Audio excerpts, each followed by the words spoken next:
In the forgotten corner of a small-town auction yard, hope came in the most unlikely package. Sarah Mitchell, 8 months pregnant and facing eviction, spent her last savings on a rusty shipping container that no one else wanted.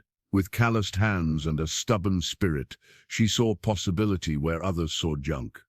Her plan was simple: transform the metal box into a home before her baby arrived. But when the heavy doors creaked open for the first time, what waited inside wasn't just empty space. Stacked boxes lined the walls, and between them a strange light pulsed from something partially buried in the corner. What secrets could this forgotten container hold that would change everything? And why did the mysterious note tucked inside the first box have her name written on it? The battered pregnancy journal sat open on Sarah's makeshift desk, a wooden cable spool she'd found abandoned behind an electrical company. Her trembling fingers traced over the ultrasound image pasted on the worn page, beneath which she'd scrawled, "It's just you and me, little one," in faded blue ink. Sarah Mitchell hadn't planned on being a single mother at 32. 6 months ago she had a fiancé, a stable job at the local library, and a rented cottage with a garden that caught the morning light. Then came the layoffs, Jake's departure, and the mounting bills that seemed to multiply overnight. "We'll figure something out," she whispered, running her palm over her swollen belly. 8 months pregnant and facing eviction, Sarah had exactly 27 days to find a solution before her baby arrived. The auction hadn't been part of any plan. She'd only gone because Miss Harrington, her elderly neighbor, insisted on driving her there. "Sometimes life's greatest blessings come disguised as rusty opportunities," the old woman had said cryptically. When Lot N 47, a shipping container with chipped paint and considerable rust damage, up for bidding, Sarah felt an inexplicable pull. Perhaps it was desperation, or maybe something more profound. But when no one else raised their number, her hand lifted almost involuntarily. $500, she called out, her voice stronger than she felt. The auctioneer's gavel fell with a decisive crack. "Sold to the lady in the blue coat." Mrs. Harrington squeezed her hand. "Containers like that, they're built to withstand oceans. Imagine what it could become." That night, Sarah sketched possibilities in her journal: a tiny home with salvaged windows, a small deck, insulation made from recycled materials. It wasn't the life she'd imagined, but there was something liberating about building from scratch. "We're going to transform it," she told her unborn child, "just like we're transforming ourselves." The journal entry ended with a list of supplies and their costs, carefully calculated against her dwindling savings. At the bottom of the page, she'd drawn a small container home surrounded by wildflowers, with a question mark hovering above it. The next morning, Sarah stood before her purchase for the first time as its owner. In daylight, the container looked even more weathered, its surface marred by dents and streaks of oxidation. But something about its solidity, its endurance despite obvious hardship, resonated with her. The key was heavy in her palm, industrial and unadorned. She approached the large doors at the end, noting how the metal groaned as she inserted the key into the rusted lock. "Please be empty," she whispered, though part of her doubted anyone would have bothered removing contents from something so clearly abandoned. The lock resisted, then surrendered with a reluctant click. Sarah braced herself against the weight of the door and pulled. It moved grudgingly at first, then swung open with surprising momentum, forcing her to step back. Dust motes danced in the shaft of sunlight that spilled into the container's interior, illuminating what should have been empty space. Instead, Sarah found herself staring at stacks of boxes, trunks, and oddly shaped items shrouded in faded cloth. "This wasn't part of the deal," she murmured, disappointment washing over her. Clearing the container would cost money she didn't have, money meant for insulation and basic plumbing. But as her eyes adjusted to the dimness, something caught her attention. Between two towering stacks of boxes, a faint glow pulsed rhythmically, casting an ethereal blue light against the container's metal wall. Sarah stepped inside cautiously, one hand protectively covering her belly.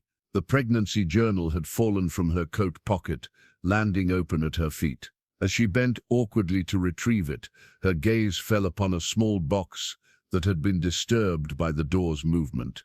The lid had fallen open, revealing a collection of what appeared to be personal effects: a tarnished locket, several envelopes tied with faded ribbon, and atop them all, a yellowed envelope addressed in elegant handwriting. Her breath caught as she read the name on the envelope: Sarah Mitchell. "That's not possible," she whispered to the empty container, to her unborn child, to whoever might be listening. "That's not possible at all." Behind her, the heavy door creaked on its hinges, as if agreeing with her assessment that nothing about this situation made any sense at all. The eviction notice was stark against Sarah's refrigerator, held by a chipped magnet shaped like a sunflower, a remnant from happier times. "Final notice," it declared in bold red letters. "Vacate premises within 14 days. Sarah crumpled the letter in her fist as she paced her tiny kitchen. The landlord had been clear: no exceptions, not even for a woman weeks away from giving birth. The building had been sold to developers who planned to convert the affordable units into luxury condominiums. 14 days, she murmured, rubbing her lower back where the pain had been building. What am I supposed to do in 14 days? Her gaze drifted to the window, beyond which she could just make out the edge of her container in the vacant lot she'd temporarily rented. In the 3 days since the auction, she'd managed to visit twice, each time leaving more unsettled than before. The mysterious envelope with her name remained unopened on her nightstand. Something about it felt too significant to rush, too weighty to approach casually. But the eviction notice changed everything. Time was no longer a luxury she could afford. Sarah grabbed her coat and car keys. The old Civic sputtered to life reluctantly, the check engine light glowing accusingly on the dashboard. Another problem for another day. At the lot, she found Mrs. Harrington waiting, a thermos in one hand and a tool belt in the other. "I figured you could use some help," the older woman said, handing Sarah the thermos. "And some tea. You look like you haven't slept." "I haven't," Sarah admitted. "I got an eviction notice yesterday. 2 weeks, and then I'm out." Mrs. Harrington's weathered face creased with concern. "All the more reason to get moving on this." She patted the container's rusted exterior. "Have you started clearing it out?" Sarah shook her head. "I've barely looked inside. It's packed with someone else's belongings." "Well, one person's junk is another person's treasure," Mrs. Harrington said pragmatically. "And legally, anything inside is yours now. You bought it fair and square." Together they pulled open the heavy doors. In daylight, the container's contents appeared less mysterious, though no less daunting. Dust motes danced in the beams of sunlight that streamed through small rust holes in the ceiling. "We'll need to patch those," Mrs. Harrington observed. Sarah nodded absently, her attention drawn once again to the faint blue glow between the stacks of boxes. It seemed dimmer now, pulsing at longer intervals. "Do you see that? That light?" Mrs. Harrington squinted. "Can't say that I do, dear. Must be a reflection." Sarah frowned but didn't argue. Instead, she retrieved a nearby box and began the process, cataloguing what she'd acquired. Most contained everyday items: books, kitchenware, old clothing. Nothing valuable, but nothing damaged either. "Whoever packed these was careful," Mrs. Harrington noted, opening a box of pristinely preserved vinyl records. They expected to come back for them. The thought unsettled Sarah further. She moved deeper into the container, toward the source of the blue light. As she shifted a heavy trunk aside, her foot caught on something, a wooden crate, partially covered by a tarp. "I found something," she called to Mrs. Harrington. The crate was sealed with a simple latch. Inside, wrapped in protective cloth, Sarah found architectural drawings, city permits, and detailed plans for converting shipping containers into sustainable housing. "Look at these," she breathed, spreading the papers on top of a nearby trunk. "These are exactly what we need." Mrs. Harrington examined the drawings over Sarah's shoulder. "These aren't amateur sketches. These are professional plans, with electrical and plumbing specifications. At the bottom of each page was a signature, E. Mitchell. Mitchell, Sarah repeated. That's my last name. Mrs. Harrington's expression grew thoughtful. Perhaps not such a coincidence after all. As the women continued their inventory, the sky darkened with approaching rain. Sarah worked faster, urgency driving her movements. The eviction notice meant she needed this container habitable within 2 weeks. An impossible task under normal circumstances, but as she uncovered more boxes filled with precisely what she needed, tools, sustainable building materials, even a small wood stove, she began to feel something she'd almost forgotten: hope. It's like someone new, she whispered, cradling a set of specialized tools in her hands. It's like someone new, exactly what I would need. The baby kicked forcefully as if in agreement. Outside, thunder rumbled across the darkening sky. Mrs. Harrington zipped up her jacket. We should go. Storm's coming in fast. As they secured the container doors, Sarah caught one last glimpse of the blue light. It pulsed once, twice, then steadied into a constant glow. I'll be back tomorrow, she promised softly. We're going to make this work. We have to. Sarah's fingers trembled as she finally opened the mysterious envelope addressed to her. She'd brought it home, placing it on her kitchen table beneath the single bulb that cast more shadows than light. The paper felt delicate, like it might dissolve at her touch. This doesn't make any sense, she whispered to herself. The postmark on the envelope was dated 32 years ago, the year of her birth. Inside was a single sheet of paper, the handwriting elegant but hurried, to Sarah Mitchell, who will find this when the time is right. What seems like coincidence is destiny. The container holds what you need, but its greatest gift is the truth. Follow the light. It will guide you to answers about where you come from and who you were meant to be. The first box is just the beginning. Sarah read the note 3 times, her heart racing faster with each pass. E.M. The same initials from the architectural plans. Elizabeth Mitchell, Edward Mitchell, a relative she'd never known. Sarah had been raised by her grandmother after her parents died in a car accident when she was just 2. Her grandmother rarely spoke about Sarah's parents, and there were few photos. By the time Sarah was old enough to ask thoughtful questions, her grandmother's memory had begun to fail, and then she too was gone, taking whatever secret she held to her grave. The mysterious first box sat on the table next to the note. Sarah had brought it home, drawn to it in a way she couldn't explain. Unlike the other containers, this one was crafted of polished wood with intricate inlays.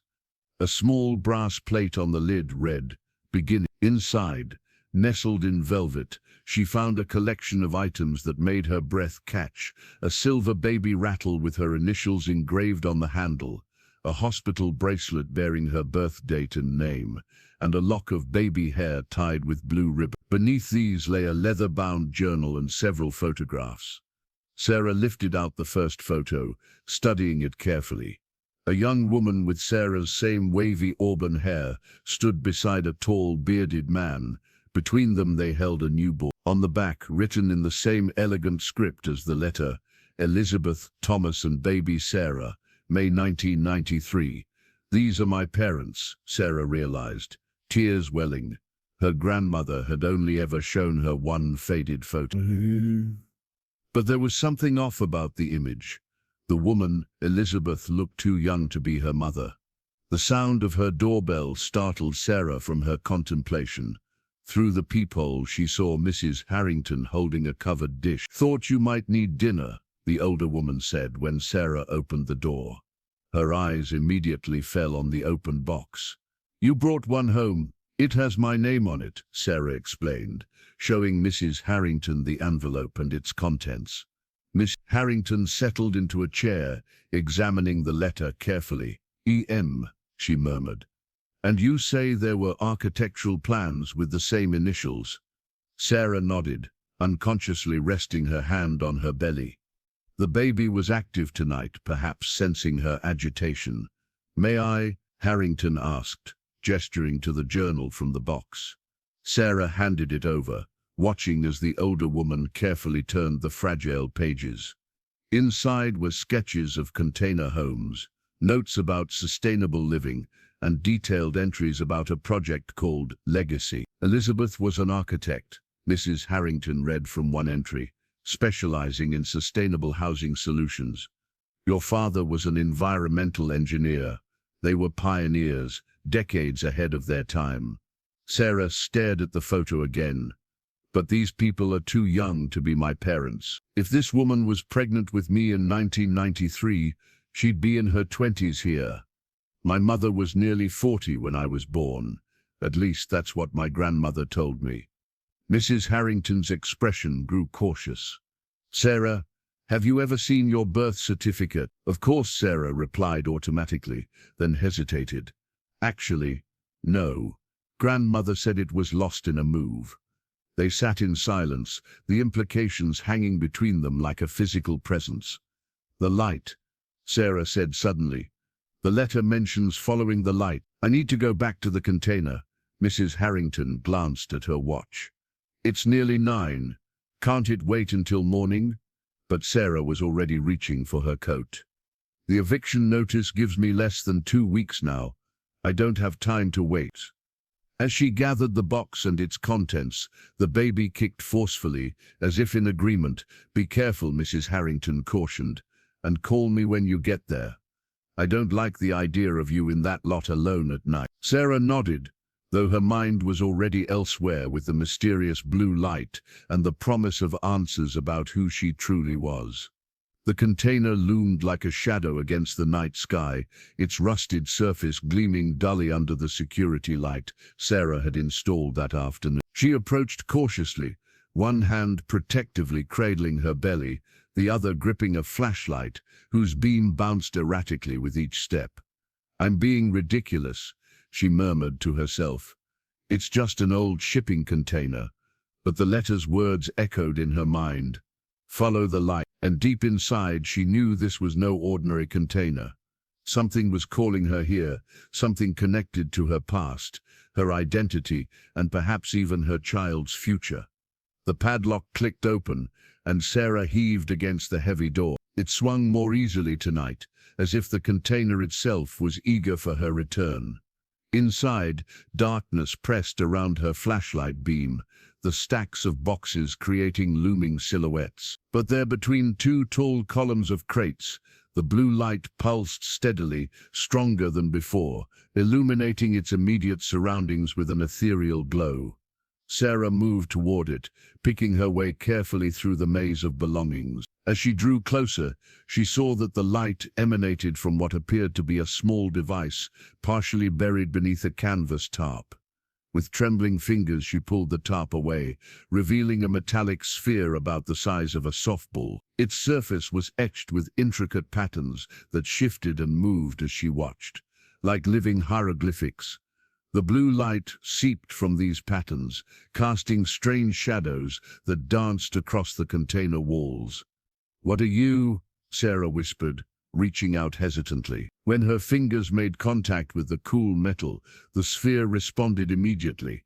The blue light intensified, and the patterns began to move more rapidly, coalescing into recognizable shapes, letters, numbers, and finally an image. A holographic projection blossomed from the sphere, filling the container with soft blue light. Sarah gasped as a 3-dimensional map appeared before her, a detailed rendering of what appeared to be the container's interior, but transformed into a beautiful living space. The hologram showed large windows cut into the metal walls, a small loft area, efficient storage solutions, and a nursery decorated with stars and moons. "It's exactly what I've been sketching," Sarah breathed, recognition and disbelief mingling in her voice. As she studied the projection, she noticed small markers pulsing throughout the design, X's marking specific locations within the container. One pulsed more insistently than the others, directly beneath where she stood. Sarah knelt awkwardly, her pregnant belly making the movement difficult. She ran her hands across the floor until her fingers caught on a slight depression. Pressing firmly, she felt a section of flooring give way, revealing a hidden compartment. Inside lay a collection of journals, architectural tools, and a small metal box. Sarah lifted out the box first. It was surprisingly heavy, with the same shifting patterns as the sphere etched into its surface.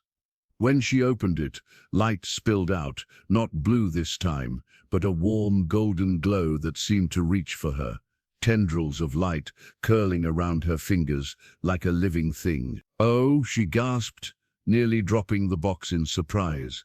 Inside rested a pendant on a delicate silver chain.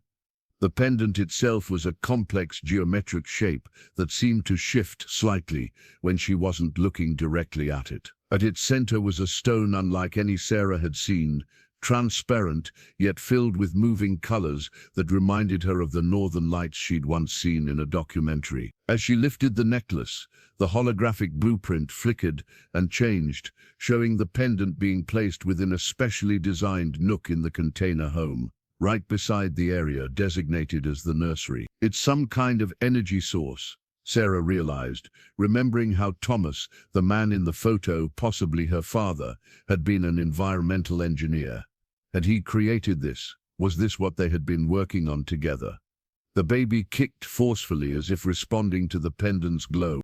Instinctively, Sarah brought the necklace closer to her belly. The light seemed to pulse in rhythm with her child's movements. "You know what this is, don't you?" she whispered to her unborn baby. The holographic blueprints shifted again, displaying a series of timestamps and notes. Sarah squinted, trying to make sense of the technical language, but one phrase stood out clearly: "Legacy activation, May 15." The baby kicked again, more insistently this time, and Sarah felt a strange sensation ripple across her abdomen, a tightening that wasn't quite pain, but demanded attention. "Not yet," she murmured, both to the pendant and to her child. "We've got more to figure out first." She carefully placed the pendant around her neck, and immediately the hologram stabilized, the blueprints becoming clearer, more detailed.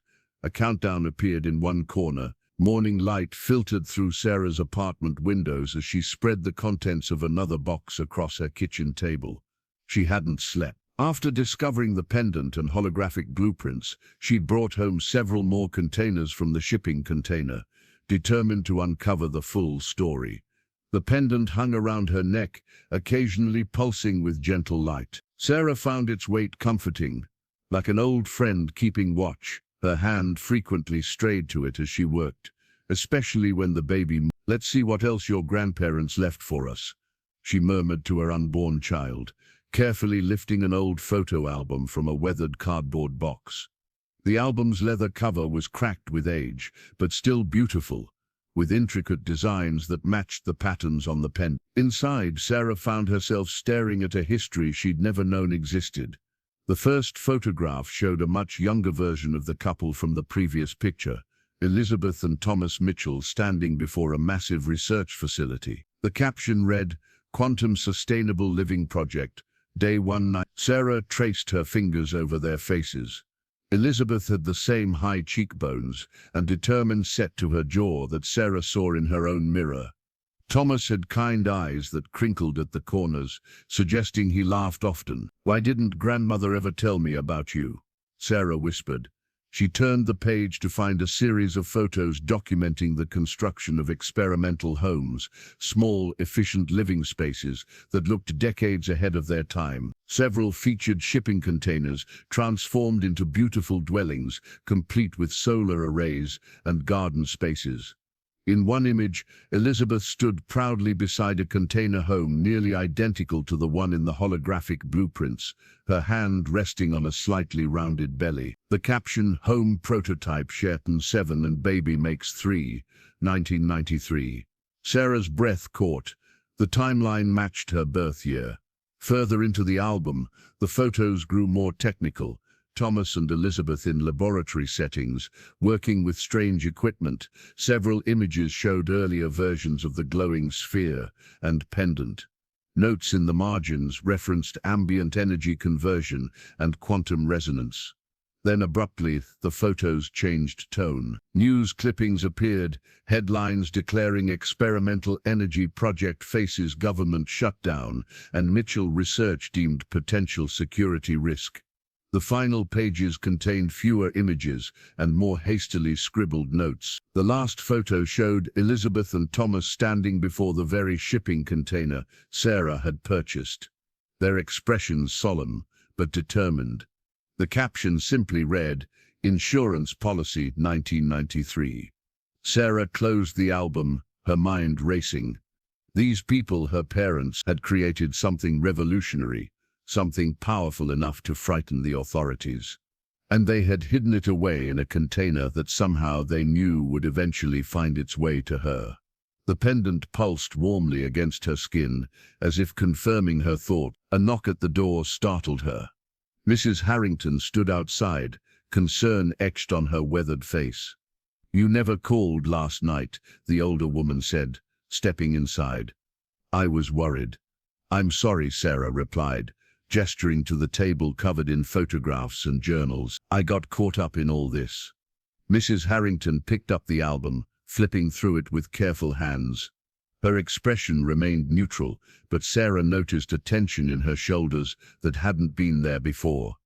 "You knew, didn't you?" Sarah asked suddenly.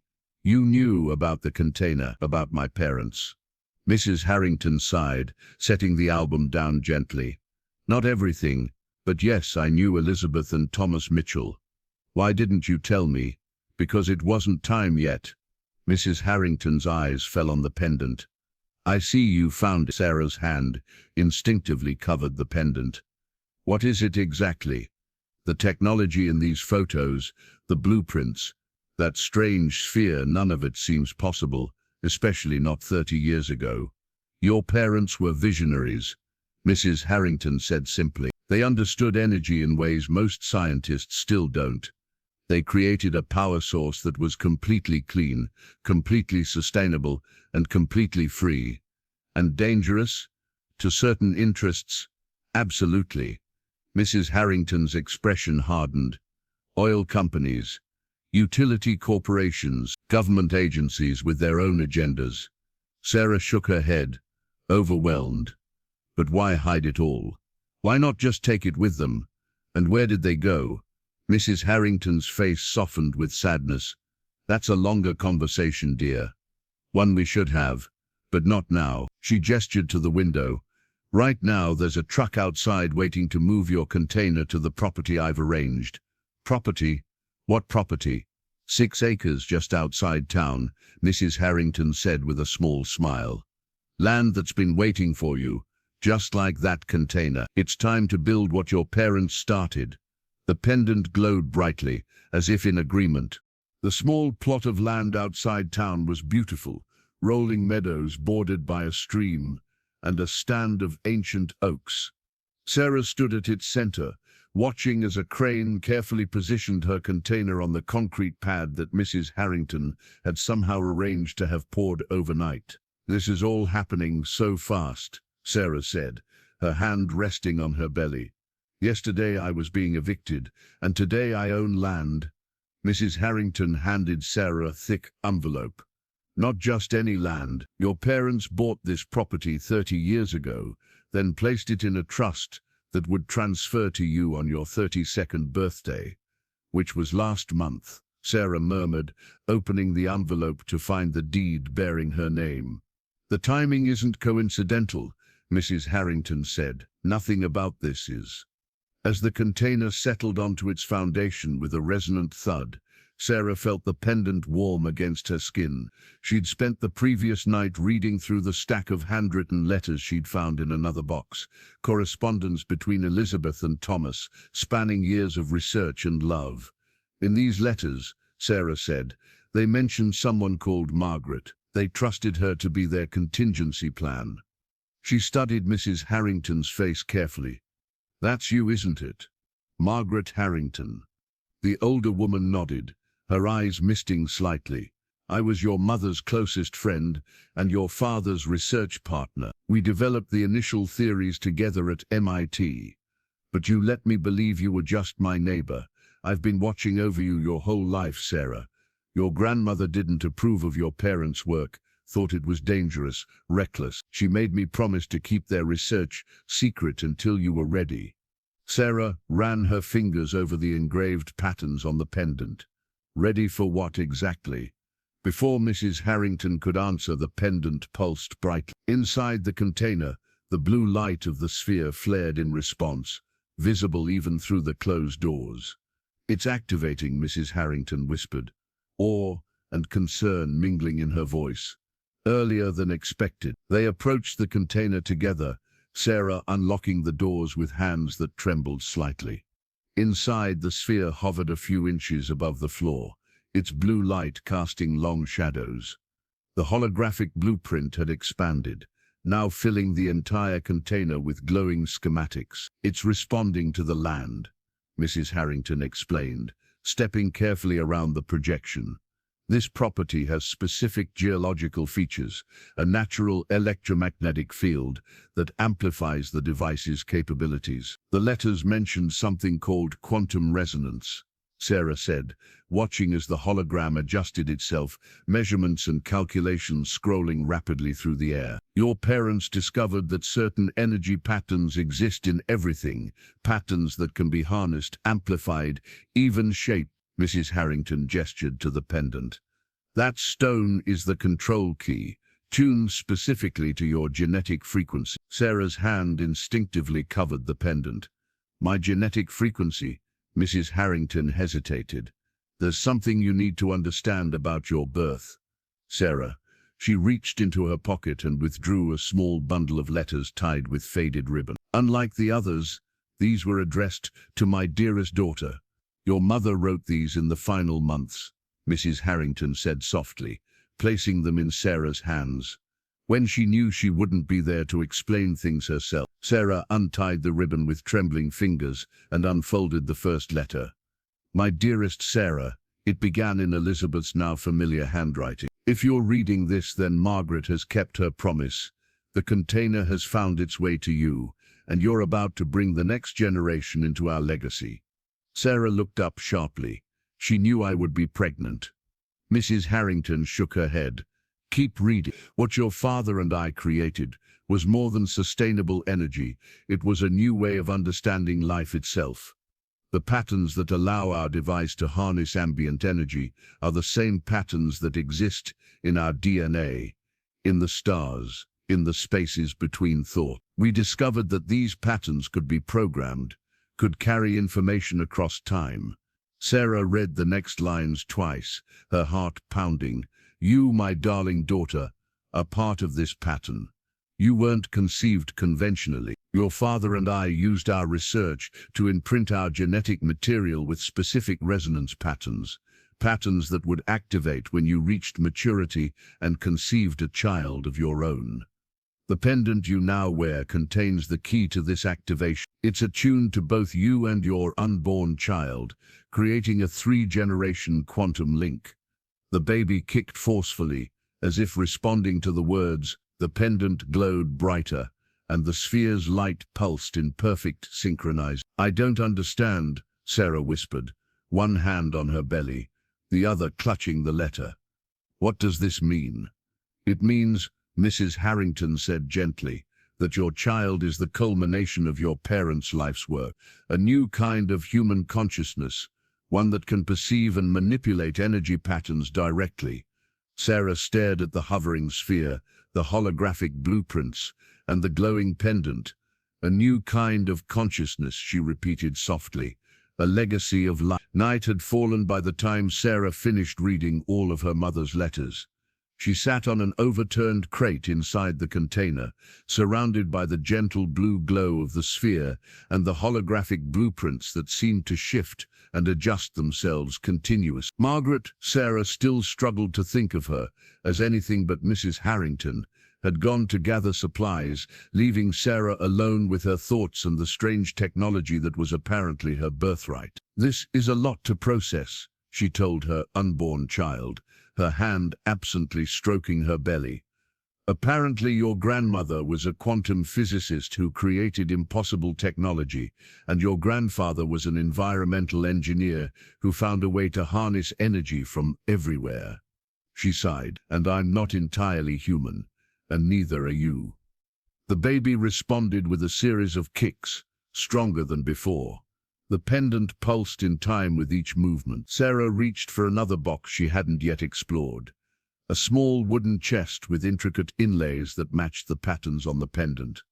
Unlike the other containers, this one had a small lock in the shape of a geometric symbol that exactly matched the pendant stone. On instinct, Sarah touched the pendant to the lock. It clicked open immediately, revealing a velvet interior that cradled a single object, an antique music box. The music box was exquisite, carved from pale wood, with mother-of-pearl inlays forming constellations across its surface. Sarah lifted it carefully, surprised by its weight.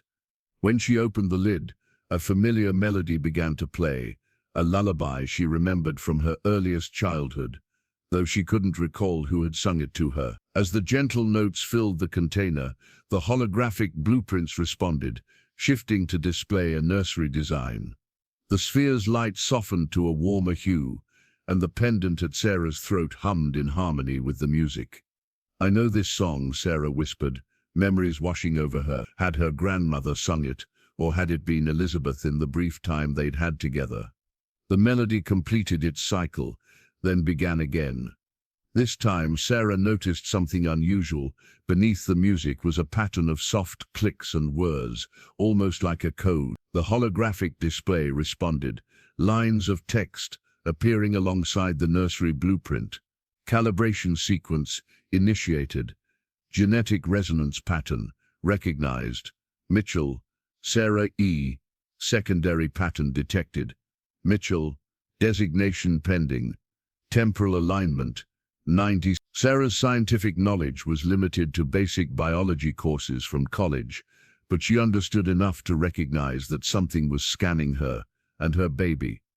The music continued, shifting subtly into a more complex arrangement. The nursery blueprint expanded, showing details of a crib that contained what appeared to be monitoring equipment disguised as mobiles and toys. They were planning for you, Sarah realized, speaking to her unborn child. Not just me, you specifically. Somehow they knew you would exist. The music reached a crescendo, then stopped abruptly. The box snapped shut, startling Sarah. The holographic display flickered, then stabilized into a complete set of blueprints, no longer just the nursery, but an entire living space designed around the container. Sarah set the music box down and approached the hologram, studying the details. The design was beautiful, efficient, sustainable, and unlike anything she'd seen in conventional architecture. Solar panels were integrated seamlessly into the structure, and a water reclamation system ran throughout. At the heart of it all was the sphere, positioned within a specially designed chamber beneath what would be the nursery floor. "It's incredible," she breathed. The sound of a vehicle approaching drew her attention. Through the container doors, she could see headlights coming up the dirt drive. Margaret returning with supplies, she assumed. But when the vehicle stopped, it wasn't Margaret's weathered pickup truck, but a sleek black SUV with tinted windows. Two men in dark suits emerged, scanning the property with practiced efficiency. Sarah's heart hammered in her chest. The letters had warned of this: government agencies that had shut down her parents' research, corporate interests that had seen their technology as a threat. Acting on instinct, Sarah closed the music box and quickly returned it to its chest. The sphere's light dimmed immediately, as if sensing danger. The holographic display flickered and disappeared. "They found us," Sarah whispered to her unborn child, her hand moving protectively over her belly. "They've been watching all along." The pendant grew warm against her skin, pulsing rapidly. As the men approached the container, Sarah noticed something strange happening. The metal walls around her were changing, the rust falling away to reveal pristine surfaces that seemed to absorb the light rather than reflect it. Camouflage mode activated. A soft voice announced from somewhere near the sphere. Security protocols engaged. Sarah stepped back, both frightened and amazed as the container transformed around her. The container's interior went completely dark for a moment, then illuminated with subtle amber lighting. Sarah pressed herself against the back wall, heart racing as she watched the men approach through a small viewing panel that had materialized in the metal surface. They moved with purpose, scanning the property methodically. One held a device that resembled a tablet, sweeping it in wide arcs. The other spoke into a communication device on his wrist. No visual confirmation of the quantum resonance signature, the first man said, frowning at his device. Readings indicated strong activity at these coordinates. 20 minutes ago. Could be interference from the geological formation, his partner replied. Or they've activated a dampening field. Check for residual patterns. Sarah held her breath. The pendant against her skin had gone cool, no longer glowing or pulsing.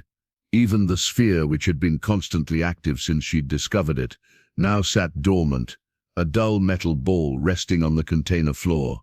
The container itself, however, seemed to be working to protect her. The metal walls had transformed from rusted corrugated steel to a smooth, almost liquid-looking surface that rippled subtly, like the surface of a pond in a gentle breeze. A small compartment opened silently in the wall beside Sarah, revealing a metal box about the size of her palm. Inside was a simple key with an unusual bow, geometric shapes etched into the metal that matched the patterns on the pendant. As Sarah lifted the key, the soft voice spoke again. Security access granted. Mitchell, Sarah Elizabeth. Evasion protocol options available. On the viewing panel, a series of choices appeared. Full concealment, power conservation mode, misdirection, holographic projection. Defensive measures, not recommended during pregnancy. Contact emergency ally. Sarah's finger hovered over option 4. Who would the system contact? Margaret? But before she could select it, the sound of Margaret's truck rumbling up the drive made the decision for her. Both men turned toward the approaching vehicle. Company, one muttered. Government plates on that truck. Sarah felt a jolt of surprise. Government plates? Who exactly was Margaret Harrington? Selecting option 2, Sarah watched as the exterior of the container shimmered briefly, then appeared to transform into a half-constructed tiny house. Ordinary building materials, conventional design, nothing remarkable or suspicious. Through the viewing panel, Sarah saw the men straighten as Margaret's truck parked. The older woman who emerged looked nothing like the Mrs. Harrington Sarah knew. Gone was the casual gardening attire and friendly demeanor, replaced by a sharply tailored pantsuit and an air of unmistakable authority. Margaret approached the men directly, her posture confident. Gentlemen, I believe you're trespassing on private property. One of the men showed something that looked like a badge. Ma'am, we're with the Department of Energy's Special Projects Division. We detected unusual energy signatures at this location. Did you secure a warrant? Margaret asked coolly. The men exchanged glances. We have authorization to investigate potential national security concerns without. You have nothing, Margaret interrupted. And you know it. This property is protected under the 2010 Mitchell-Harrington Agreement. Your presence here violates at least 3 federal statutes and 1 executive order. The men stiffened. The one with the tablet consulted it again, then murmured something to his partner. We weren't aware this was a Mitchell property, the second man said carefully. Now you are. Margaret handed them an official-looking document. This is a cease and desist order, pre-signed by Judge Calloway. I suggest you familiarize yourselves with it before I report this incursion. The men studied the document, their expressions hardening. This isn't over, Dr. Harrington. The technology is still classified. The classification expired last year, Margaret replied evenly. As you well know. Now, unless you'd like to explain to the director why you violated the terms of my retirement, I suggest you leave. After a tense moment, the men retreated to their vehicle. As they drove away, Margaret maintained her authoritative posture until they disappeared down the road. Then her shoulders slumped slightly, and she quickly made her way to the container. "Sarah," she called, approaching the disguised structure. "Are you all right?" Sarah pressed the key into a newly appeared slot by the viewing panel. The container's exterior shimmered again, returning to its original appearance. The door unlocked with a soft click. Margaret hurried inside, her face etched with concern. "Did the security systems activate properly? Are you hurt?" "I'm fine," Sarah assured her, though her voice trembled slightly. "But it seems you have some explaining to do." "Dr. Harrington." Margaret sighed, removing what Sarah now realized was a wig, revealing shorter silver hair beneath. "I was hoping for more time before this part. Who were those men? And who are you, really?" Sarah demanded, instinctively placing her hand over her belly. "Former Department of Energy, current Department of Defense." Margaret, or whoever she was, straightened her shoulders. "And I'm the person who helped your parents hide their discovery from people who would misuse it. The same people who are now very interested in the fact that you've activated the technology." "Sit," Margaret instructed, gesturing to the crates that functioned as makeshift furniture. "You need to stay calm. Stress isn't good for the baby." "Stress?" Sarah laughed without humor. "I just discovered that my neighbor is some kind of government agent. My parents created impossible technology, and I'm apparently carrying a child with special abilities. I think I'm entitled to some stress." Margaret nodded, her expression softening. "You're right, but there's more you need to know, and I need you focused." She reached into her bag and withdrew a manila envelope. From it, she extracted a document that made Sarah's breath catch: a birth certificate. Her birth certificate. "I've kept this safe all these years," Margaret said, placing it gently in Sarah's hands. "Your grandmother didn't lose it. She never had it." Sarah studied the document, her eyes widening. "This says I was born in a facility called Quantum Research Station. My parents are listed as Elizabeth Mitchell and Margaret Harrington." She looked up sharply. "Not Thomas Mitchell." Margaret took a deep breath. Thomas was brilliant, the engineering genius behind the technology. Elizabeth was the theoretical physicist who made the impossible possible, and Earth provided the biological material that, combined with Elizabeth, created you. "You're my biological mother?" Sarah whispered. "Donor," Margaret corrected gently. "Elizabeth carried you. Elizabeth and Thomas raised you for the first 2 years of your life as you. They were your parents in every way that matters, but not genetically." Sarah's mind raced. The letters mentioned genetic resonance patterns, that my DNA was specifically designed. "You were the first," Margaret confirmed. "A child conceived through a process that combined conventional in vitro fertilization with quantum resonance imprinting. Elizabeth and I both contributed genetic material, but it was enhanced, programmed, if you will." Sarah's hand went instinctively to her belly. "And my baby, the continuation of what your parents started. The next generation carries the patterns more strongly, more naturally. Your child won't need technology to access the quantum field. It will be innate." The sphere on the floor suddenly reactivated, its blue glow intensifying. The pendant at Sarah's throat responded, warming against her skin. The holographic display reappeared, but instead of blueprints, it now showed what appeared to be a DNA helix, except it was unlike any depiction Sarah had seen in textbooks. This DNA spiral had additional structures, patterns that shifted and moved in ways that seemed impossible.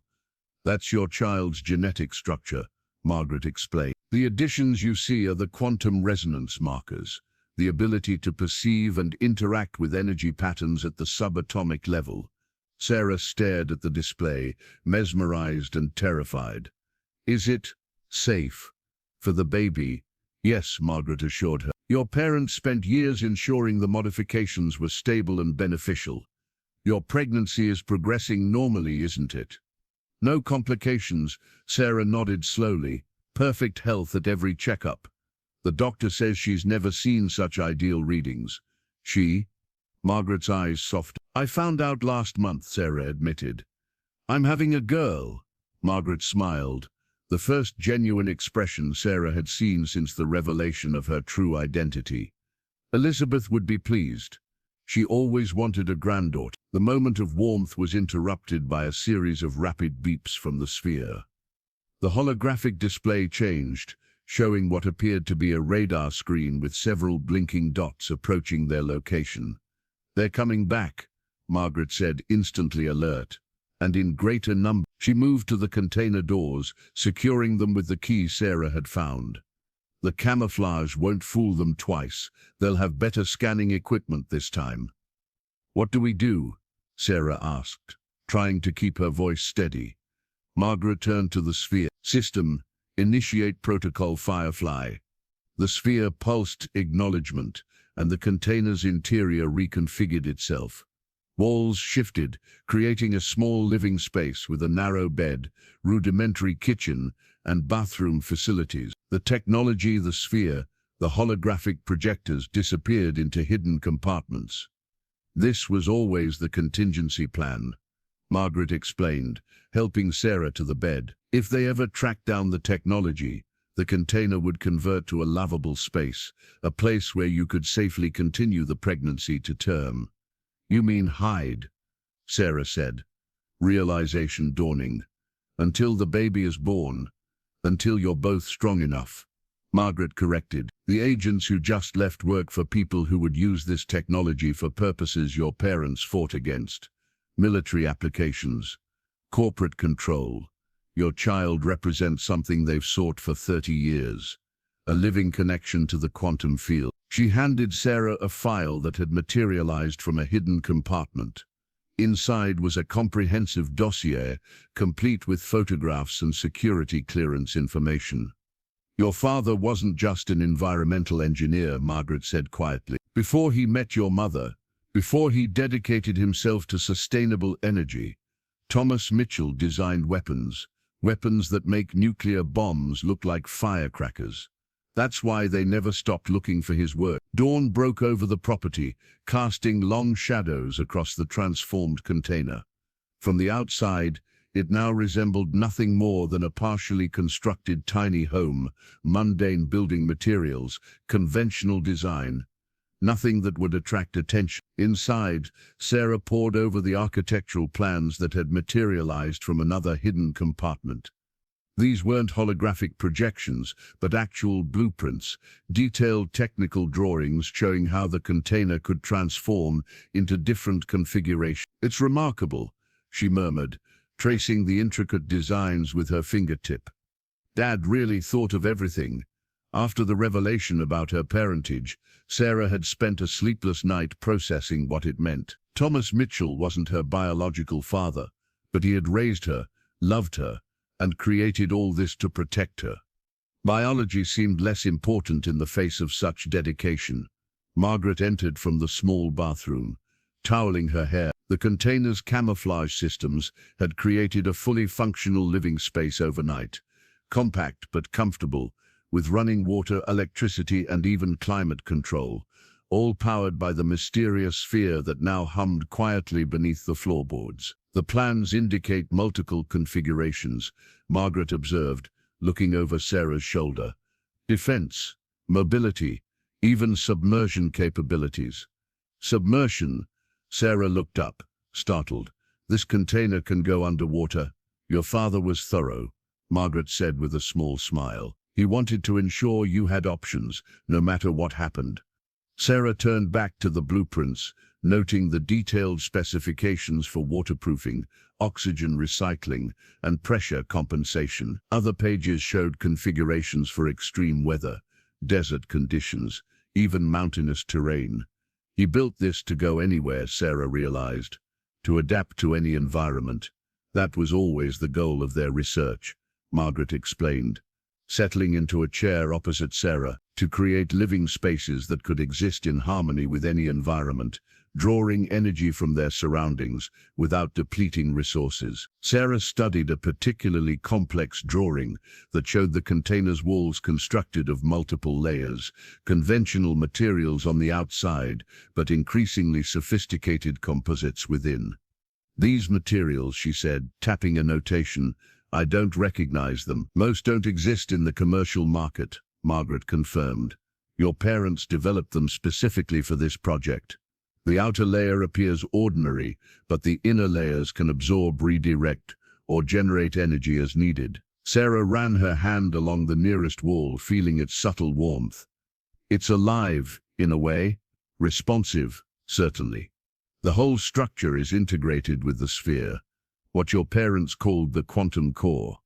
A gentle kick from Sarah's baby drew her attention momentarily from the plans. The pendant warmed against her skin in response.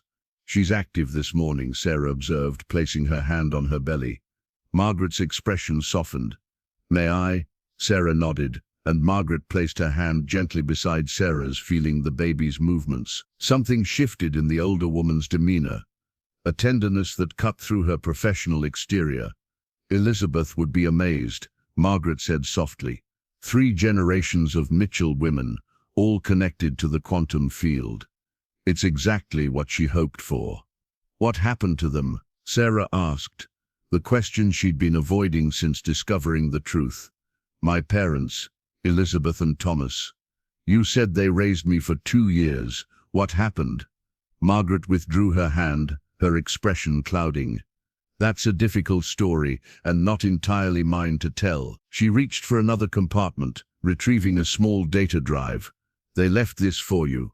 It's encrypted, keyed to your DNA and the pendant. They wanted you to hear it from them.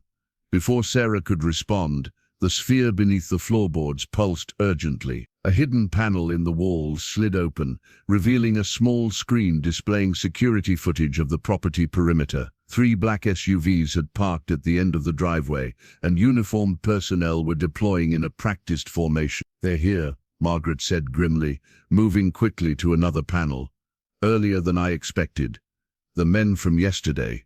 Different division, same objective. Margaret activated a series of controls. Special Projects Unit.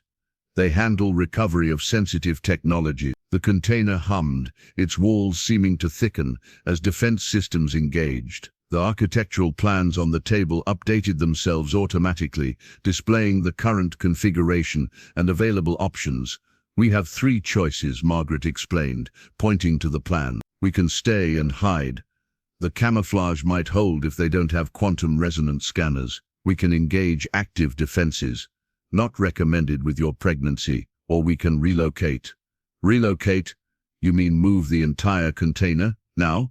Margaret nodded. It's built on a specialized platform with limited mobility capabilities. We can reach the river about 2 miles from here. There's a contingency location your father established. Sarah stared at the security feed, watching as the agents methodically approached. Her hand went to the pendant, which pulsed with increasing urgency, matching her accelerated heartbeat. What would my parents have done? She asked softly. They would have protected you at all costs, Margaret answered, without hesitation. And now, that means protecting your daughter too. Decision made. Sarah placed her finger on the blueprint section, labeled Mobility Sequence. The plans glowed in response, and the container gave a subtle lurch as hidden mechanisms engaged beneath the floor. The container moved with surprising grace for something so substantial, gliding on nearly silent mechanisms across the property. Sarah braced herself against a wall as the structure navigated through the trees, following a path only it seemed to know. How is this possible? She whispered, watching through a small viewing panel as the agents grew smaller in the distance, still approaching the now vacant concrete pad. Micro-levitation combined with advanced gyroscopic stabilization, Margaret explained, monitoring systems on a control panel that had emerged from what previously appeared to be an ordinary kitchen counter. Your father adapted military transport technology and made it virtually silent. Outside, the container's exterior had transformed again, its surfaces now mimicking the colors and textures of the surrounding forest. It was camouflage beyond anything Sarah had imagined possible, not just visual disguise, but something that seemed to bend light around the structure itself. They'll figure it out soon enough, Margaret warned. The concrete pad will still hold residual energy signatures. We have maybe 30 minutes before they deploy aerial reconnaissance. Sarah nodded, her mind racing to process everything. The baby kicked forcefully, as if excited by the movement. The pendant responded with a warm pulse against Sarah's skin. "She likes this," Sarah observed with a small smile, her hand on her belly. "The quantum field is stronger when we're in motion," Margaret explained. "Your daughter can sense it. She's connecting." The container continued its careful journey through the woods, occasionally pausing to recalibrate its path. Sarah studied the security feed, watching as the agents discovered the empty pad. Their frustrated movements would have been almost comical under different circumstances. "What happens when we reach the river?"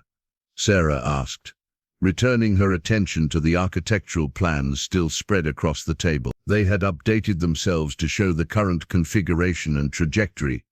"There's a facility there disguised as an old boathouse.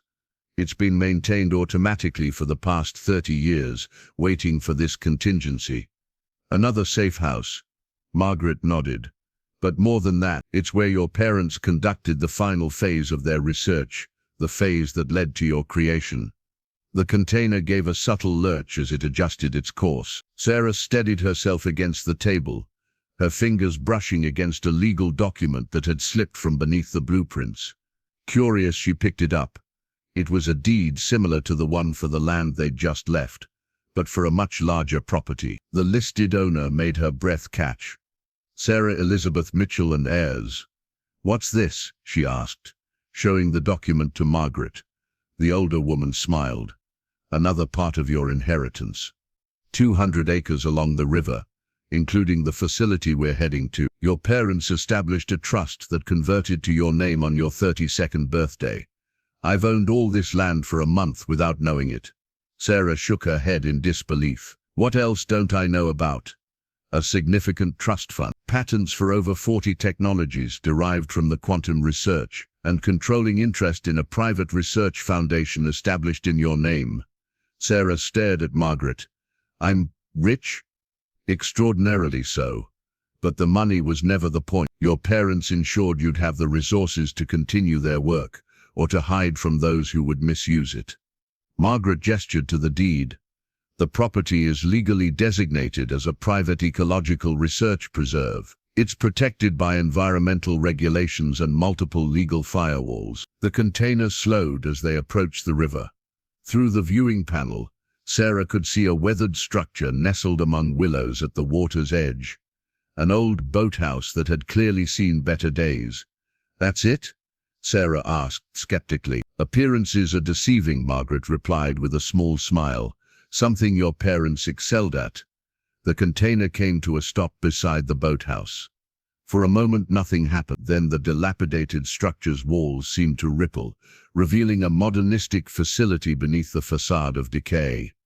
A concealed door slid open, large enough to admit the container. "Welcome to Sanctuary," Margaret said softly. As the container maneuvered inside, lights activated automatically, illuminating a vast underground space filled with advanced equipment. The boathouse above was merely the tip of an iceberg, a small visible portion of an extensive facility that extended deep into the riverbank and beneath the water itself. "It's incredible," Sarah breathed, as the container settled onto a docking platform. The sphere beneath the floorboards pulsed strongly, and the pendant at Sarah's throat glowed in response. All around them, systems hummed to life, responding to their presence after decades of dormancy. "Your daughter's energy signature is activating everything," Margaret observed, watching as screens and holographic displays flickered to life throughout the facility. "The systems recognize her quantum resonance pattern." Sarah placed her hand protectively over her belly. "What exactly was the final phase of their research?" "The phase that led to me?" Margaret's expression grew solemn. "The merging of human consciousness with the quantum field. Your parents discovered that certain human DNA could be modified to perceive and interact with quantum energy directly. No technology required. You were the prototype. Your daughter represents the fulfilled vision." The baby kicked again, stronger than before. Throughout the facility, lights pulsed in perfect synchronization with the movement. The sanctuary's medical bay was unlike any hospital room Sarah had ever seen. Sleek equipment lined the walls, most of it unrecognizable to her. The examination table at the center adjusted automatically to her pregnant form as she lay down, conforming to support her body perfectly. "This technology is decades ahead of anything I've seen," she murmured as Margaret prepared a scanner that resembled a handheld tablet, but was clearly much more sophisticated. "Most of it was never released to the public," Margaret confirmed. "Your parents were careful about which innovations they patented. The truly revolutionary discoveries stayed here." Sarah winced suddenly, placing her hand on her side. The baby had been increasingly active since they'd arrived at the facility, her movements sometimes bordering on uncomfortable. "She's restless today," Sarah observed. Margaret's expression grew concerned. "May I?" she asked, holding up the scanner. Sarah nodded, lifting her shirt to expose her rounded belly. The pendant at her throat pulsed rhythmically, matching what Sarah recognized as her daughter's movements. Margaret passed the scanner slowly over Sarah's abdomen, studying the three-dimensional image that appeared above the device.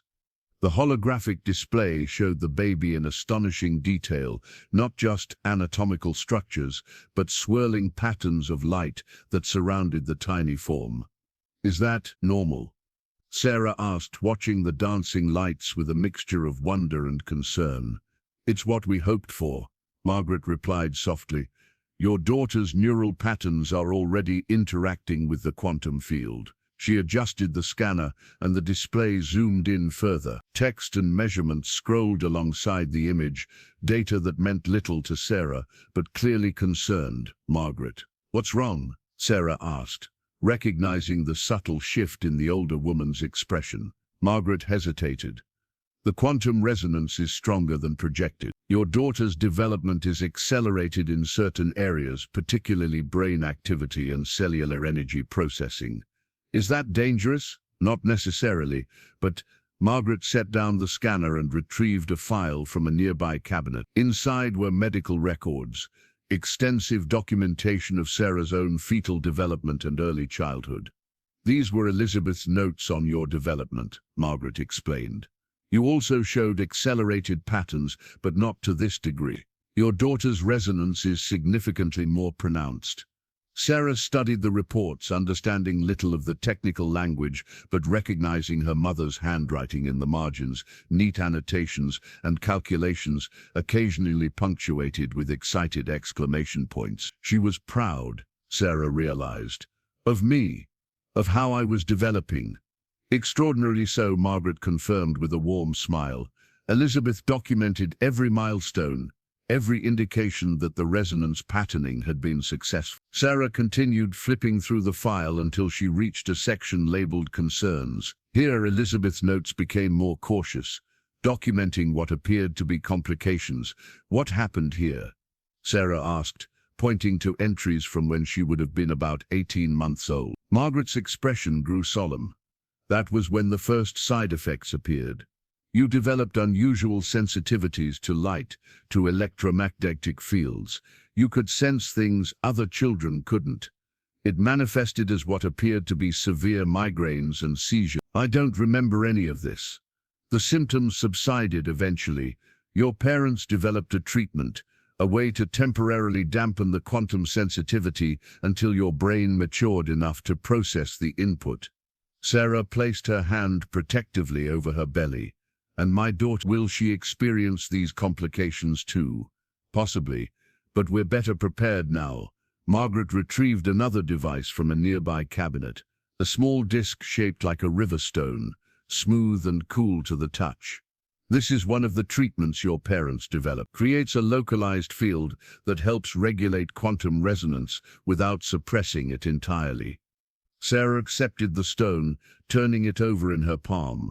It felt oddly familiar, though she was certain she'd never seen it before. "You used one as a child," Margaret explained, noting her expression.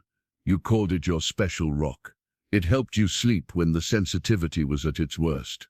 The baby kicked forcefully, and the pendant at Sarah's throat flared in response. Throughout the medical bay, lights flickered momentarily. "Her connection to the facility's systems is growing stronger," Margaret observed, checking readings on a nearby monitor. "It's as if she's trying to communicate with the technology directly."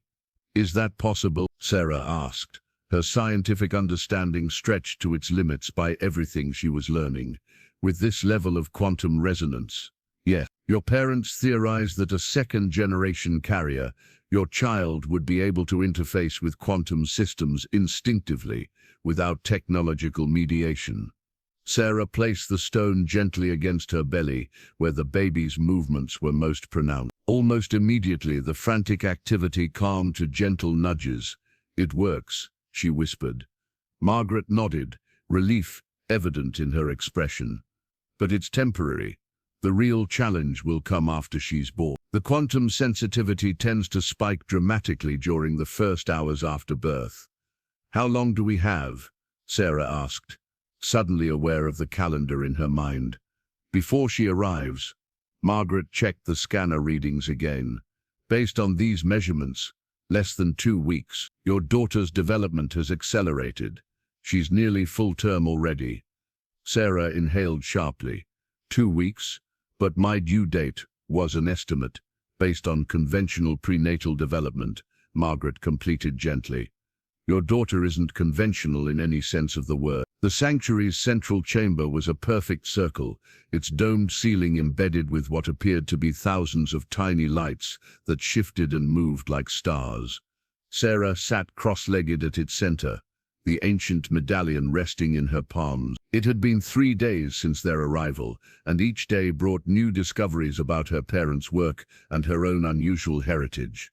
"Focus on your breathing," Margaret instructed, seated across from her. "The medallion responds to your electromagnetic field. If you're anxious, it becomes unstable."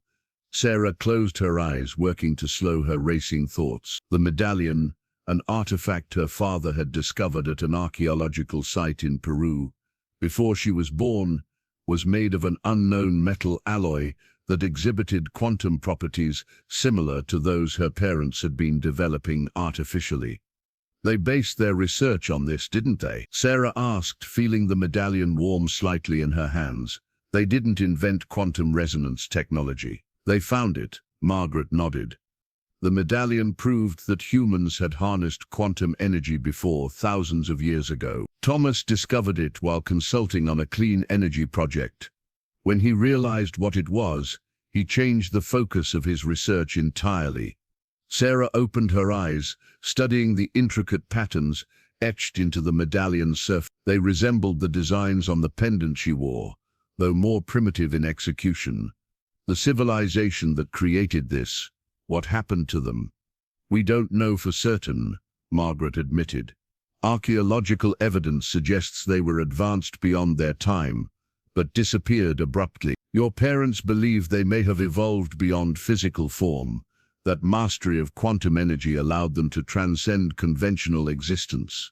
The medallion pulsed with soft golden light, responding to Sarah's interest. Simultaneously, the pendant at her throat grew warm, and the baby shifted inside her. "She can sense it," Sarah observed, placing one hand on her belly. "The connection between the artifacts. They're tuned to the same frequency," Margaret explained. "The medallion, the pendant, the sphere in the container, all resonate with specific patterns in the quantum field. Your daughter is developing the ability to perceive those patterns directly without technological mediation." Sarah closed her eyes again, concentrating on the sensations, the warmth of the medallion, the gentle movements of her baby, the subtle hum that seemed to fill the chamber. As her focus deepened, the medallion began to levitate slightly above her palms, spinning slowly. "Good," Margaret encouraged softly. "You're connecting consciously now."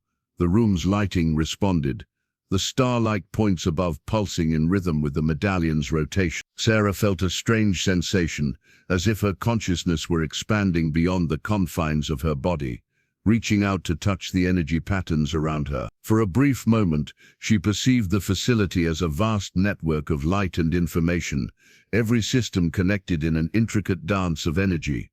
Beyond that, she sensed the river, the trees, the land itself, all humming with their own unique frequencies. "I can see it," she whispered, awestruck. "The connections between everything. That's how your daughter will perceive the world naturally," Margaret said. What requires extreme concentration for you will be her baseline awareness. The thought was both wondrous and terrifying. Sarah remembered the medical records detailing her own childhood sensitivities. The migraines, the seizures, the overwhelming input that her developing brain couldn't process. How will she handle it if I struggled and my abilities were so much more limited? That's what we're preparing for, Margaret assured her, gesturing to the chamber around them. This space was designed specifically for birth and early development in quantum-sensitive children. It can modulate environmental energies to prevent overstimulation. Sarah let the medallion settle back into her palms, its glow fading as her concentration shifted. You've been preparing for this for 30 years. Your parents planned for every contingency they could imagine. They knew their work would eventually attract attention, both wanted and unwanted. This facility was their insurance policy. A gentle chime sounded from a nearby console, drawing Margaret's attention. The perimeter sensors, she explained, moving quickly to check the security feeds. Sarah rose carefully, the medallion still clutched in her hand. Through the holographic display, she could see aerial footage of the property and the convoy of vehicles approaching along the private access road. They found us, she said, her voice steady despite the fear blooming in her chest. Sooner than we expect. Margaret studied the feeds with practiced efficiency. They're being cautious. Minimal personnel, no visible weapons. They're trying to avoid another confrontation. What do? We activate the final security protocol. Margaret pressed her palm against a scanner beside the display. Submersion sequence. The facility hummed to life around them, systems engaging with a low, harmonic tone that reminded Sarah of the medallion's resonance. Through the security feeds, she watched as sections of the riverbank began to shift subtly. The entire facility is designed to descend beneath the water, Margaret explained, as the room around them vibrated gently. It can remain submerged indefinitely, with its own power and life support systems. Sarah clutched the medallion tighter, its warmth reassuring against her palm. They won't stop looking, will they? No, Margaret admitted. But they won't find us. Not until we're ready. As the facility began its careful descent into the riverbed, Sarah felt the medallion pulse once more, a rhythm that matched both her heartbeat and her daughter's movements. For the first time since discovering the container, she felt truly safe. 1 week had passed since the facility submerged beneath the river. Through the reinforced viewing windows, Sarah could see fish swimming past, curious about the structure that had appeared in their domain. Filtered sunlight created dappled patterns across the floor of the living quarters she now shared with Margaret. How long can we stay down here? Sarah asked, her hand absently stroking her belly. The baby had been quieter today, conserving energy, Margaret had suggested. Indefinitely in theory, Margaret replied, adjusting settings on a control panel. The systems are designed to recycle everything, water, air, even waste, and the quantum core provides unlimited power. Sarah nodded, her attention drawn to a small device that sat on the table between them, a voice recorder her mother had left for her. She'd found it yesterday in a hidden compartment marked with her name, but hadn't yet summoned the courage to listen to it. You should hear what she has to say, Margaret encouraged gently. Elizabeth recorded messages throughout her pregnancy with you and beyond. She wanted to ensure you'd have her guidance when the time came. Sarah picked up the device, turning it over in her hand. It was sleek and surprisingly lightweight, clearly designed by her parents rather than commercially produced. A single button glowed softly on its surface. Were you there? Sarah asked suddenly. When they died? Margaret's expression grew distant, pained. Yes, she answered quietly. We were making final adjustments to the quantum core. There was an accident, a power surge we couldn't contain. But you survived. Elizabeth pushed me into a containment chamber at the last moment. She and Thomas, they absorbed the brunt of the energy release. Margaret's voice caught. In their final moments, they transformed. The quantum energy they'd been studying for so long became part of them. Transformed? You mean they died? Margaret shook her head. Not exactly. Their physical forms were gone, yes, but something of them remained. Patterns in the quantum field that maintained their consciousness. For a brief time, I could still communicate with them. Sarah stared at her, trying to process this information. You're saying they, what? Ascended? Became energy being? I don't have better terminology for it, Margaret admitted. It was beyond our scientific understanding, but in those final communications, they made me promise to protect you, to keep you away from the technology until you were ready. Your grandmother agreed. She wanted you to have a normal childhood, free from the burden of their discovery. Sarah looked down at the recorder in her hands, its single button pulsing gently, almost like a heartbeat. With a deep breath, she pressed. The air before them shimmered, and a holographic image appeared, a young woman with Sarah's eyes and hair, her hand resting on a pregnant belly. My darling Sarah, Elizabeth's voice filled the room, warm and clear. If you're watching this, then you're about to become a mother yourself. There's so much I wish I could tell you in person. So much I wish we could share. Sarah's breath caught in her throat. This was her mother, not a faded photograph or a signature on a document, but Elizabeth herself, vibrant and alive. The child you carry is extraordinary, Elizabeth continued. Like you, she exists at the intersection of human consciousness and quantum potential, but her abilities will be far greater than yours or mine. She represents the next step in human evolution, a bridge between our physical reality and the quantum realm. The hologram shifted, showing complex equations and models that Sarah couldn't begin to comprehend. We discovered something remarkable, your father and I. Consciousness isn't limited to the brain. It exists as patterns in the quantum field, patterns that can persist beyond physical form. Your daughter will be able to perceive these patterns naturally and eventually to interact with them directly. Elizabeth's expression grew more serious.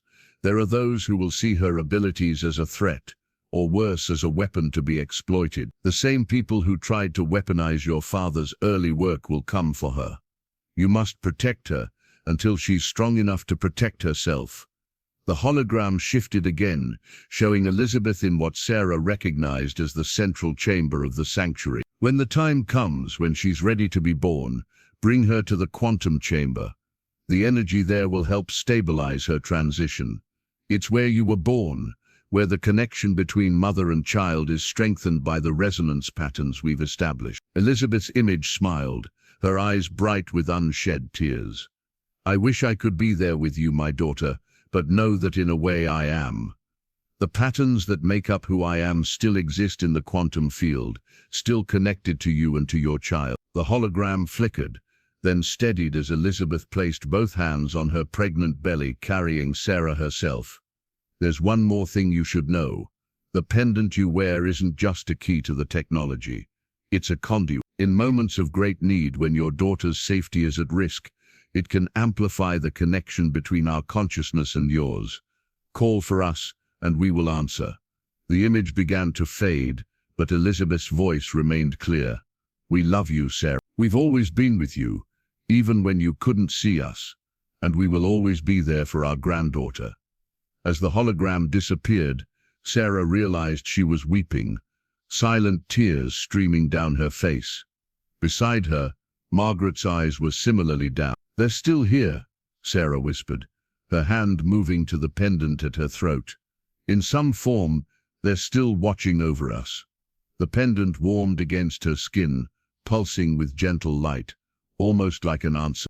Sarah awoke to a sharp pain that took her breath away.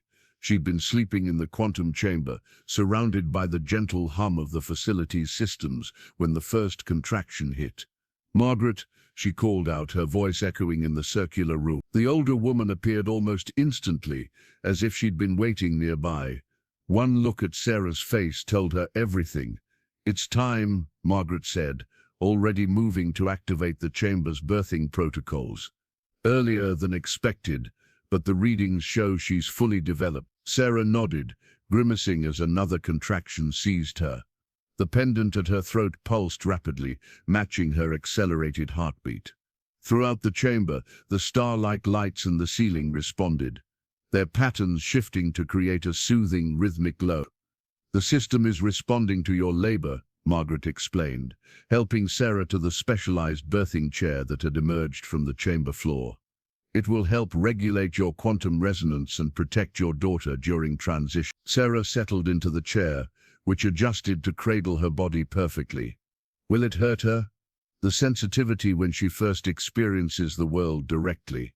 The chamber will buffer the initial shock," Margaret assured her, "and we have the stabilizing stone ready for her." As if summoned by their conversation, an alert sounded from the security console.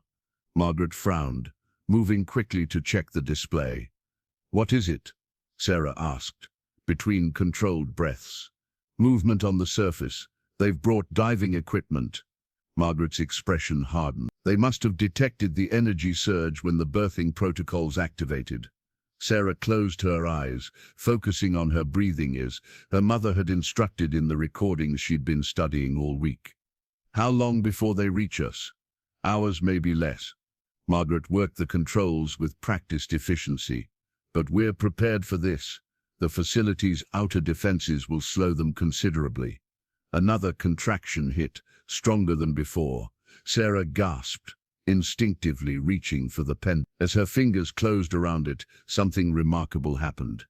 The air in the chamber shimmered, and for a brief moment, Sarah thought she could see two figures standing beside her, their forms composed of shifting patterns of light. "Mom, Dad," she whispered. The figures didn't respond verbally, but Sarah felt a wave of comfort wash over her.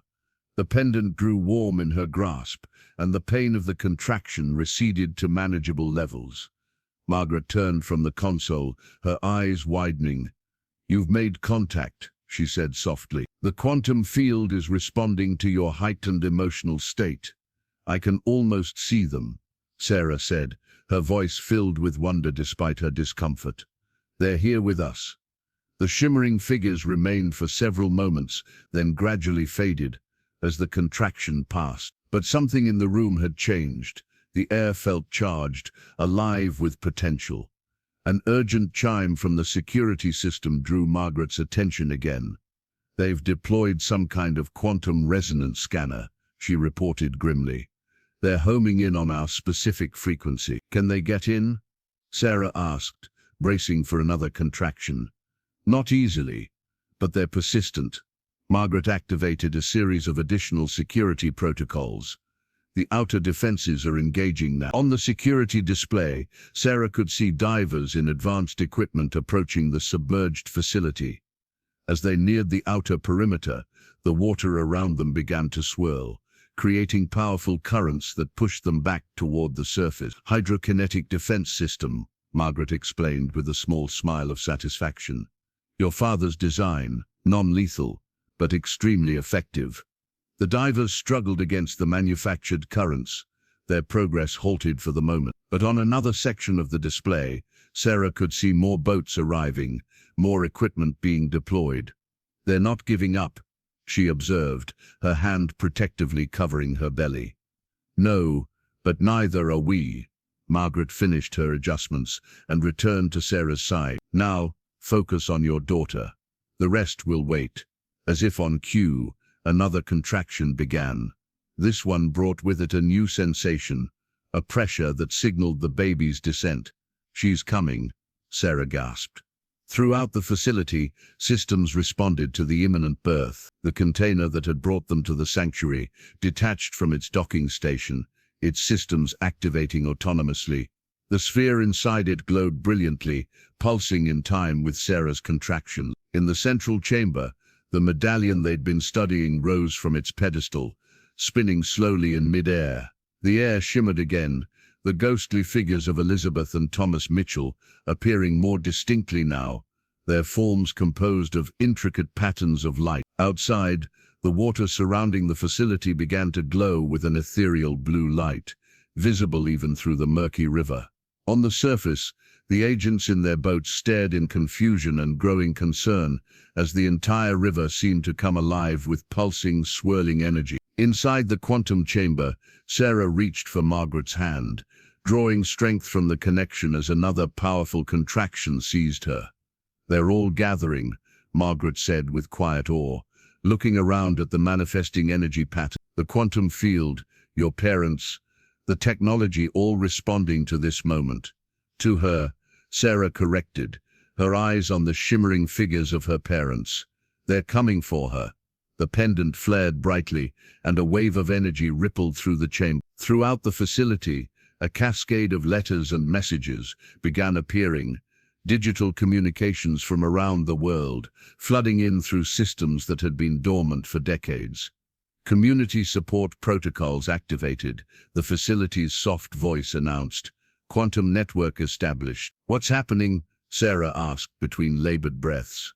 Margaret read the messages appearing on the nearest display, her expression one of amazement. They're coming. All of them. Everyone who ever worked with your parents. Everyone who believed in their vision. They've been waiting for this signal. Signal. Your daughter's birth. The quantum resonance is sending out a call, and they're answering. Push, Margaret encouraged, positioned at the end of the birthing chair. She's almost here. Sarah bore down with all her strength, the pendant at her throat blazing with light that filled the chamber. The shimmering forms of her parents had grown more distinct with each contraction, their quantum signatures strengthening as the moment of birth approached. Outside, the situation had escalated. The security feeds showed dozens of boats on the river's surface, specialized equipment being lowered into the water. The facility's defenses were holding, but Sarah could sense they wouldn't last indefinitely. One more push, Margaret urged. Just one more. Sarah gathered her remaining strength, focusing entirely on bringing her daughter into the world. As she pushed, she felt something extraordinary, a connection to the quantum field so profound that for a moment she could perceive the entire facility as a living organism, every system resonating in harmony with her labor. A cry filled the chamber, strong, vibrant, and unlike any newborn's voice Sarah had ever heard.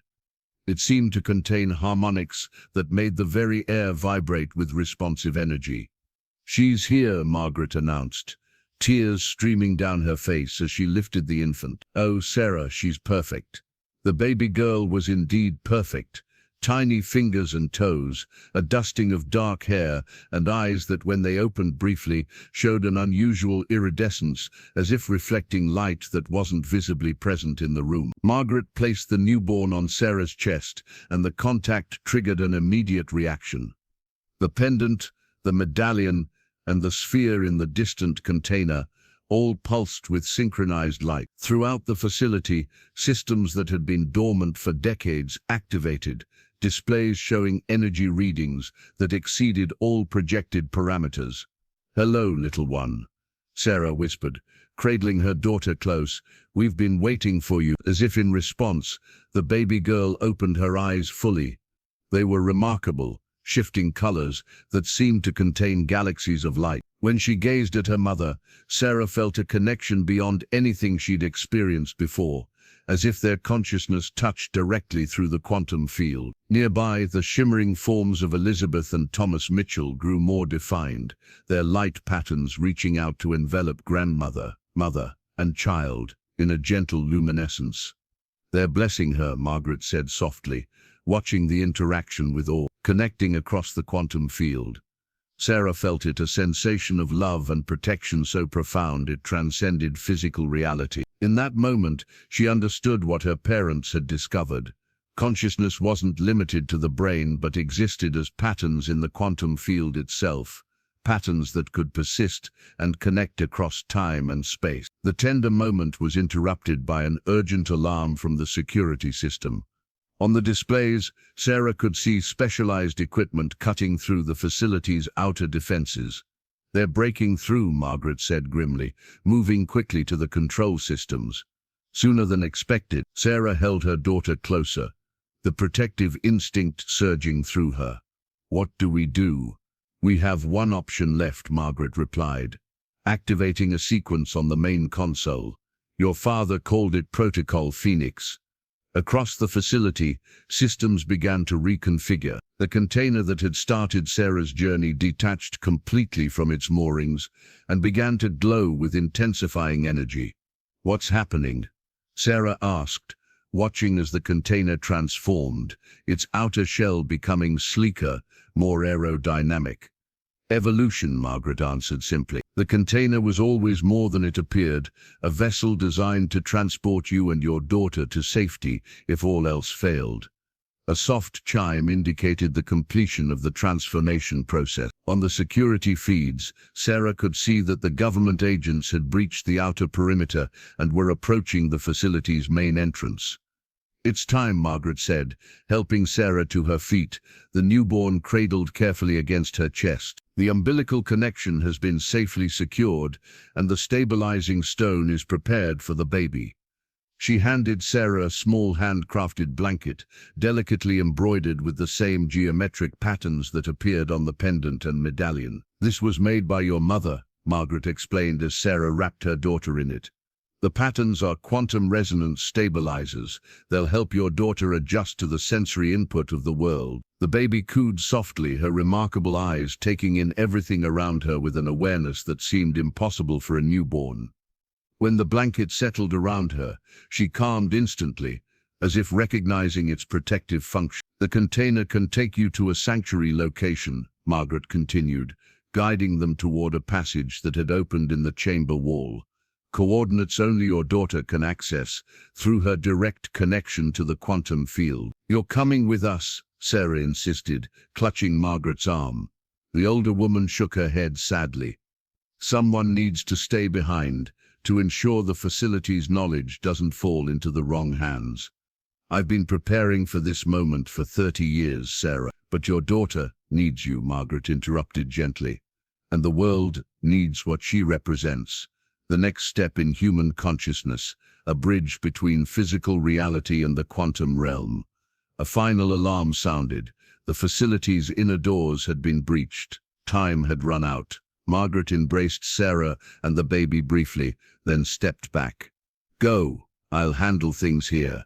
With tears streaming down her face, Sarah carried her daughter into the waiting container. As the doors sealed behind them, she caught one last glimpse of Margaret, standing tall and determined, surrounded by the shimmering forms of Elizabeth and Thomas Mitchell, 3 guardians preparing to make their final stand. 6 months had passed since the dramatic escape from the underwater facility.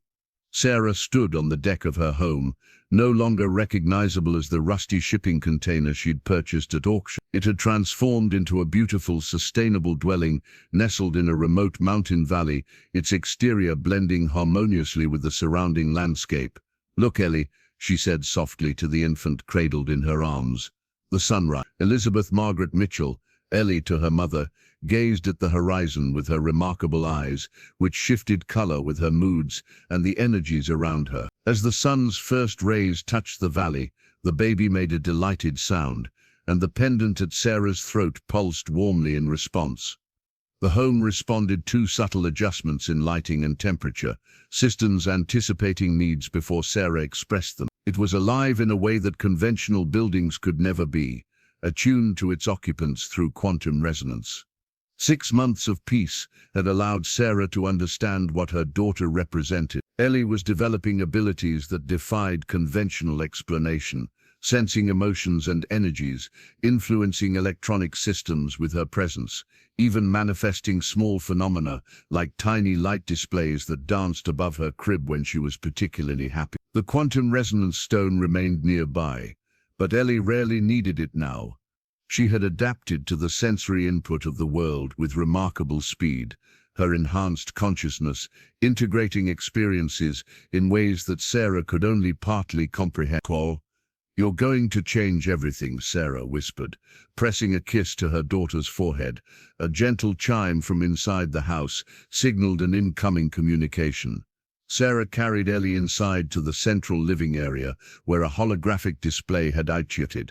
The message was from Dr. Caroline Chen, one of the many scientists who had worked with her parents and who had answered the quantum signal sent during Ellie's birth. Over the past months, they had been gradually connecting, forming a network of supporters dedicated to protecting Ellie and continuing the Mitchells' research.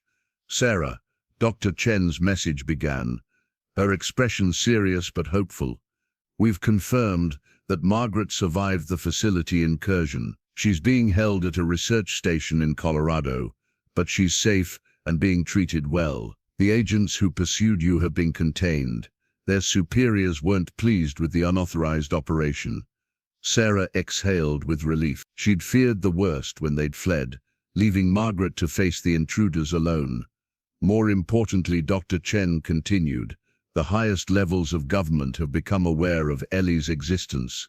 They're approaching cautiously, more curious than threatening. They've seen enough to understand that your daughter represents something beyond conventional science, something that can't be controlled through traditional means. The message concluded with coordinates for a secure meeting, and a simple question: are you ready for the world to know what your parents discovered?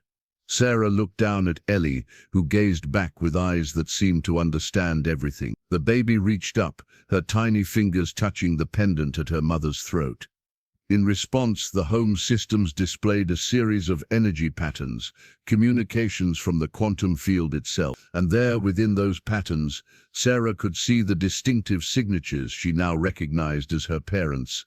Elizabeth and Thomas Mitchell, still present, still watching over their legacy. "What do you think, little one?" Sarah asked softly.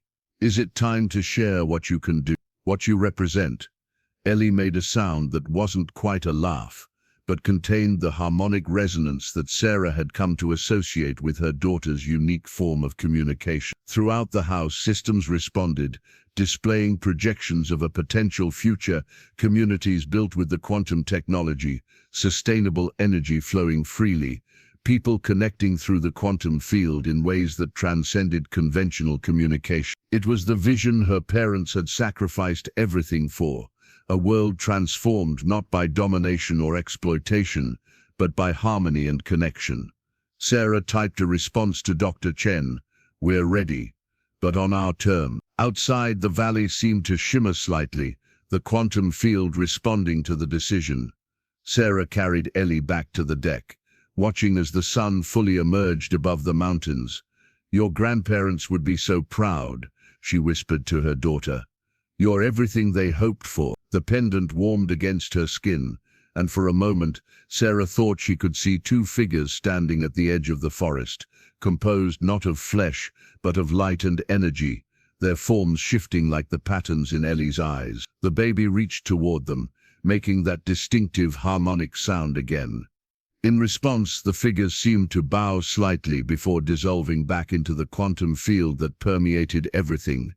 Sarah felt no sadness at their departure. She understood now what her mother had meant in her final message. They were always there, patterns in the quantum field that connected all things across time and space. The rusty container that had seemed like her last desperate hope had turned out to be exactly what the auction sign had promised. Lot 47, contents unknown, may contain hidden value. Sarah smiled at the memory as she held her daughter close, facing the rising sun and the future it illuminated. "Hidden value indeed," she murmured. "A legacy of light."